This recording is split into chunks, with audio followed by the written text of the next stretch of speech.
ఈ ప్రతి చోట నా దురదృష్టం కాదు. నాకు ఈ పోలియో రావడం దురదృష్టం కాదు. ఉమ్, నా అదృష్టమే నా ఉమ్. అదృష్టంగానే భావిస్తాను. అంటే అదృష్టం అంటే ఇక్కడ రెండు రకాలు ఉంటాయి. ఒకటి ప్రతిభతో వచ్చేటువంటి అదృష్టం ఒకటి, రెండు జాలితో వచ్చేటువంటి అదృష్టం. జాలి లేదు ఇక్కడ. అది చూస్తారు. కానీ నేను సింపతి గ్రౌండ్స్ లో ఇది ఇచ్చేటువంటి. లేదు. ఇప్పుడు నేను ఇప్పుడు ఇట్లా ఉండడం వల్లనే కదా నేను రేర్ గా కనిపించే వాళ్ళకి.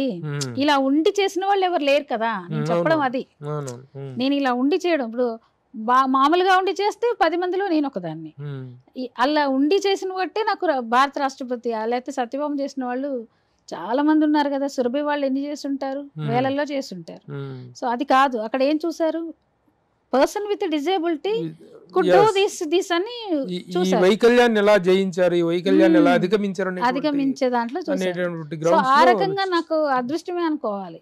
ఓకే ఉమ్. ఓకే. సో అరదృష్టం దురదృష్టం అని నేను ఎప్పుడు అనుకోను సార్. ఎందుకంటే ఉమ్, ప్రతి వాళ్ళకి సమస్యలు ఉన్నాయి.